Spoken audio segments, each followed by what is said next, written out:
Today, I'm going to show a 2000 survival drama film called Castaway. Spoilers ahead. Watch out and take care. Chuck Noland is a man of strict schedules and deadlines. With an executive analyst position at FedEx, he travels all over the world tending to problems at FedEx delivery hubs.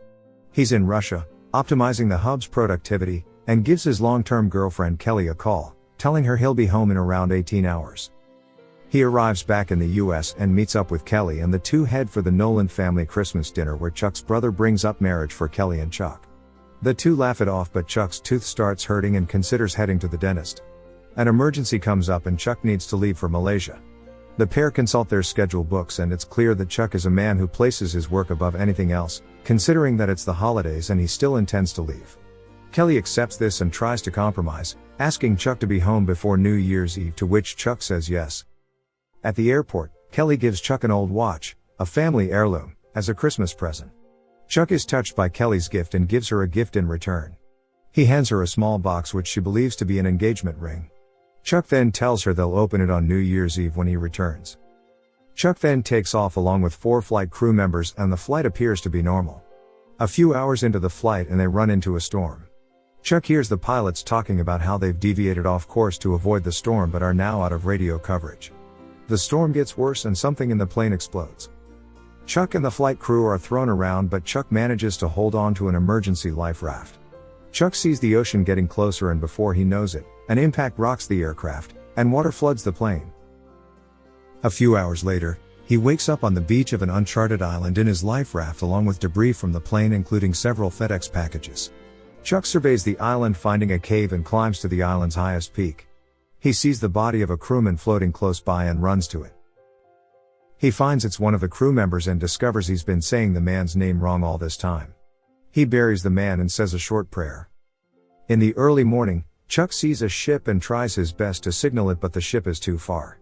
He gets on his raft and foolishly tries to make a break for the ship, but ends up getting smashed by the waves, injuring his leg in the reef. He crawls back to the beach and retreats into the cave, prepared to die. He sees Kelly's watch and regains his will to survive.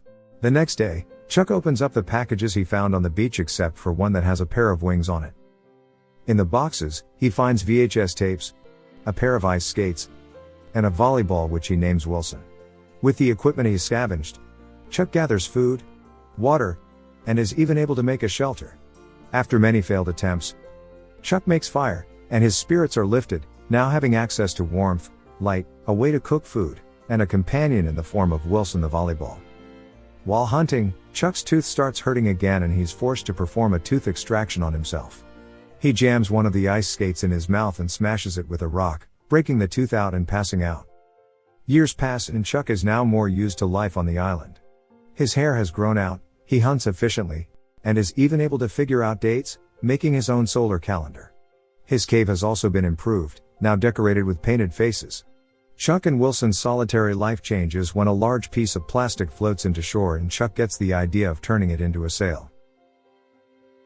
Chuck starts chopping down coconut trees and gathering wood to create a raft.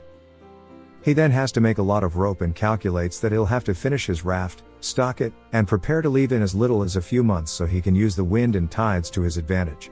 Chuck is halfway finished with his raft when he realizes he needs more rope.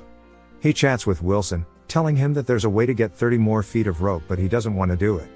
He argues with Wilson and eventually agrees to get the rope. He climbs to a high point and starts pulling up a rope tied to a broken tree overlooking a cliff. He pulls up something heavy, looking like a person-shaped tree with a noose around its neck.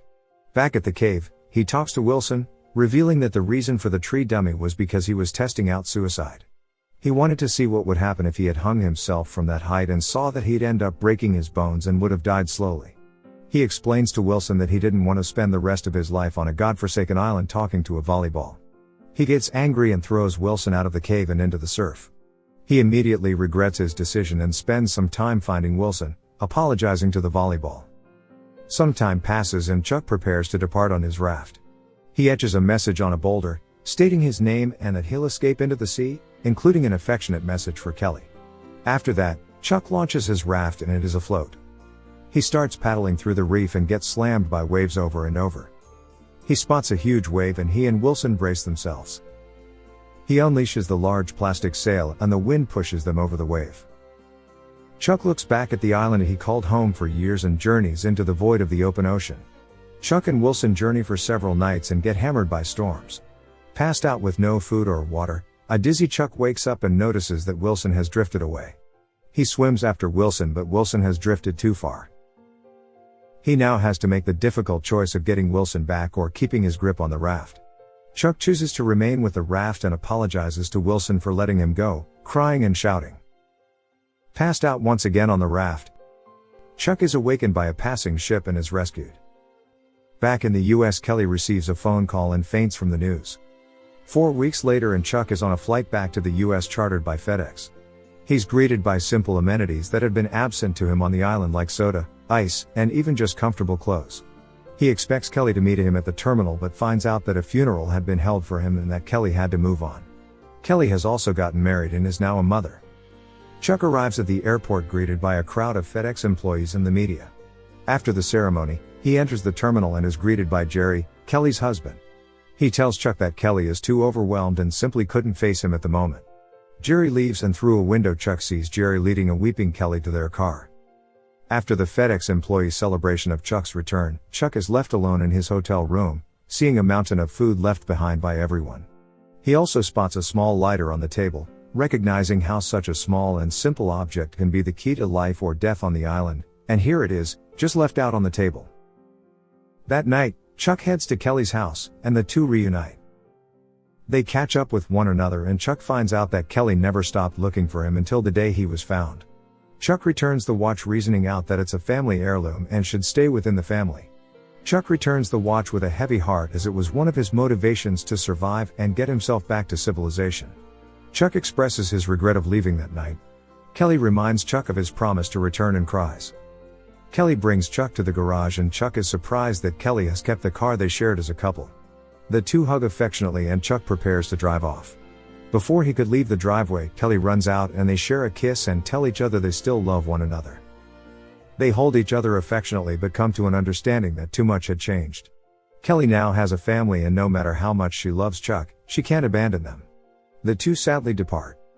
Chuck expresses to a friend the bittersweet experience of losing Kelly when he crashed, surviving on the island, making it back to society, only to find out that he had been considered dead and that he's gained his life and Kelly back, only to lose her a second time. Chuck drives to Texas to return the unopened package with a pair of wings. He arrives at a farmhouse but nobody is home. He leaves the package and a note saying the package saved his life and thanking the person who sent it. On his drive out, he stops by an intersection and reads a map. A woman in a farm truck drives up to Chuck and happily gives him directions. She then drives off and Chuck sees a pair of wings painted on the woman's truck. Chuck steps onto the intersection, looking at all four directions, then looks at the direction where the woman drove off to and smiles. Subscribe to watch more videos like this. Turn on notifications. And leave a like, it really helps the channel out. Thank you for watching.